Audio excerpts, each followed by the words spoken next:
What's up, everybody? Andy Drifter here, and thank you for tuning in. Today is going to be part 3 of some of my favorite autographs of my collection. Today's video is going to feature a Super Bowl champ and a heavyweight champ. I can't wait for you to check this out, so here we go. Enjoy. The first piece that I'm going to share with you is Super Bowl 56 winner and MVP Matthew Stafford, quarterback of the Los Angeles Rams. As you can see in this photo, he is featured in Detroit Lions gear. Detroit is where he spent the first 12 years of his career. This photo commemorates his 2011 season where he threw for over 5,000 yards. Only 9 quarterbacks, including Stafford, are part of that prestigious club. Believe it or not, I only paid $50 for this autograph. It was in a bargain bin. This was after the 2018 season where the Lions went 6-10. And after having 7 straight seasons of throwing for at least 4,200 yards, Stafford threw for 3,777 yards. So many people, including myself as well as this vendor, felt like he was on the downslope of his career. So that's why it was priced so cheaply. Who would have known that Stafford would have asked for an exit from Detroit and landed in LA, where he rejuvenated his career and win a Super Bowl in his first season there. He's only 34 years old. Quarterbacks are playing longer and longer. The rules of the game make it safer for the quarterback. I wouldn't quite put him in the Hall of Fame category just yet. He only has 1 Pro Bowl appearance in 13 seasons. Now, a lot of that has to do with playing 12 of those years in Detroit. But if he wins another Super Bowl, and there's a very good chance that he could, being that so many free agents are going to LA, he will be a slam dunk for Canton. As you can see on the bottom right-hand corner, this autograph is certified by Beckett. So there it is, my first piece that I show you, my Matthew Stafford autographed 8x10. Now this beauty here is an autographed 11x14 photo of the great Jake LaMotta, former middleweight champion. He fought from 1941 to 1954. His career record is 83, 19, and 4 with 30 career knockouts. During his career, he fought Sugar Ray Robinson, who is featured in this photo as well, 6 times. They fought twice in a 3-week span in 1943. Times were clearly different back then. Fighters fought way more often. Unfortunately, there was the influence of the mob in many of these fights, one of which forced LaMotta to take a dive.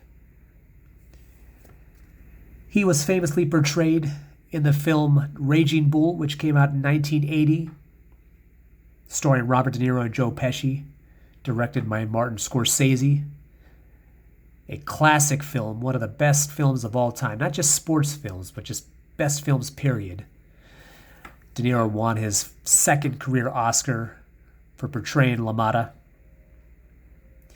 After boxing, LaMotta went on to acting and a stand-up career. He lived to be 95 years old. He had one hell of a career that started as a street brawler as a kid. Got in trouble with the law many times. A burglary charge landed him in reformatory school, now considered juvenile prison, and that is where he became classically trained in boxing. Jake LaMotta, one hell of a career. If you get the chance, check out his black and white footage on YouTube. The man was able to take quite a bit of punishment, but his stamina was second to none. So there it is, former middleweight champion, Jake LaMotta. Sticking with the theme of pugilism, this next man here needs no introduction. Former heavyweight champ, Mike Tyson. featured in a scene from my favorite comedy of all time, The Hangover. Iron Mike had a career record of 50-6.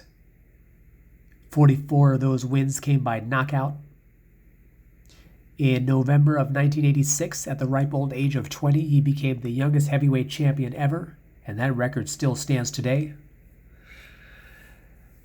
Tyson's lived quite a life. Extreme highs, extreme lows, although he's doing just great these days. He's got a podcast, he's got a weed farm, multiple acting roles, multiple business ventures. As far as I know, he's still an active fighter, although his last fight was in November of 2020.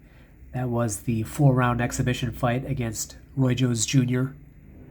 That resulted in a draw. I watched it. It was fairly entertaining. I know there was talks of him fighting Holyfield again, but that never materialized. I've also heard talks of him fighting one or both of the Paul brothers. Who knows how much truth there is to that, but when and if he fights again, I'll definitely tune in. Tyson does quite a bit of autograph signings, so he's not that hard to obtain. But at any event where he's signing autographs, you can expect a huge line. People still love him to this day. He is always going to be a big draw. So there it is, an autographed 11x14 photo of the one and only Iron Mike Tyson, featured in a scene from The Hangover, and it is authenticated by Fitterman Sports. Next up is baseball's first 40-40 man, slugger Jose Canseco. Best known for his days playing with the Oakland A's. He was one half of the Bash brothers, him and Mark McGwire. Canseco, 1986 Rookie of the Year, 1988 unanimous MVP. He won a ring in '89, but many baseball fans forget that he had a very brief stint with the New York Yankees in 2000. As the season was coming to an end, the Yankees claimed him off of waivers. Canseco throughout his career was very successful against Yankee pitching, so it was a strategic move to prevent other teams from getting him. They didn't really need him. George Steinbrenner, that is, he had a thing for fallen stars. Most notably, he picked up Dwight Gooden and Darryl Strawberry. These were other players that had issues off the field as well. Canseco cited that his time with the Yankees was one of the most miserable times of his career because he was completely healthy, but he was not allowed to play every day because they had an abundance of hitters.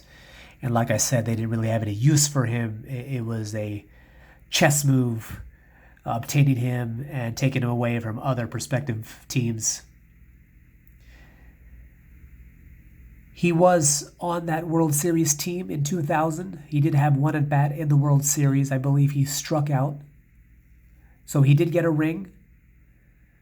Canseco was larger than baseball, an absolute rock star. One of the most vicious swings in the history of baseball.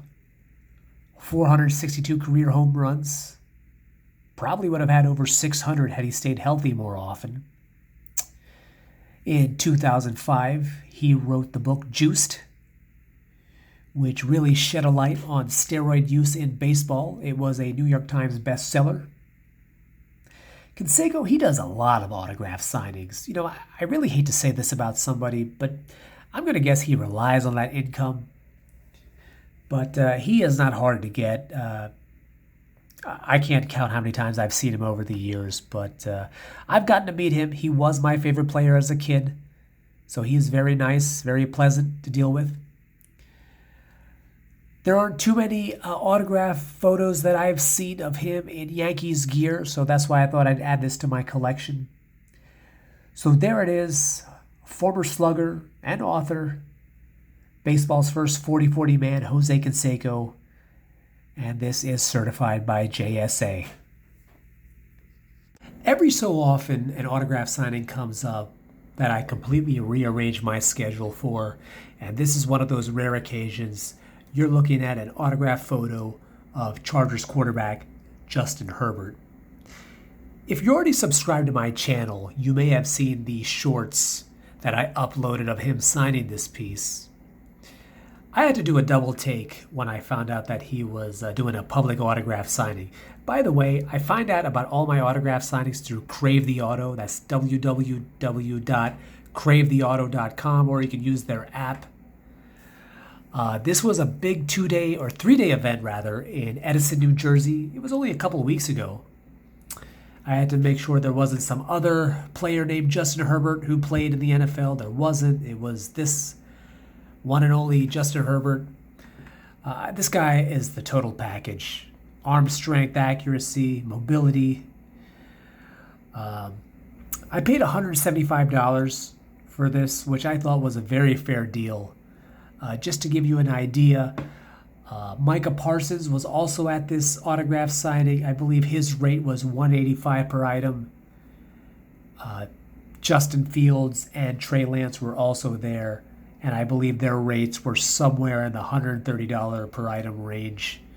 So when you compare Herbert's talent to theirs, now I realize Micah Parsons is not a quarterback, but I thought $175 was a fair deal, and he was hands down the biggest attraction at this show. As you can see, it is signed in yellow deco paint pen. He was the 2020 NFL Offensive Rookie of the Year. His record that year was 6-9, but that wasn't really reflective of how he played. I mean, he threw for 31 touchdowns, only 10 interceptions. He almost beat Mahomes and Brady that season. Now, I realize almost only counts in horseshoes and hand grenades, but my point is that he proved that he was the real deal. Last season, he threw for over 5,000 yards.